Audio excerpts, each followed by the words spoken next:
Meet File Upload Functionality, the simplest way to collect files directly inside your experience. In this quick guide, we'll walk you through setting it up step by step. Let's get started. Open your Outgrow dashboard and create or edit a content piece in the builder. Go to the Add New and add the file upload question type where you want users to add their files.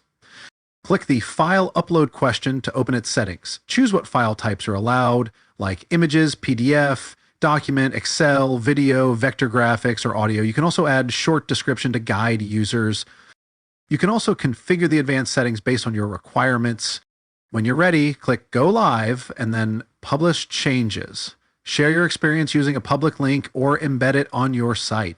Now, let's see how it works for a user on the live page. Upload your file here to check. That's it. Your file is uploaded successfully. Back in your dashboard, go to the Analyze tab to see the files uploaded. You'll see all the file links listed, and that's how you use file uploads in Outgrow. A fast, organized way to collect files. Try it now on your Outgrow dashboard and streamline your review process today.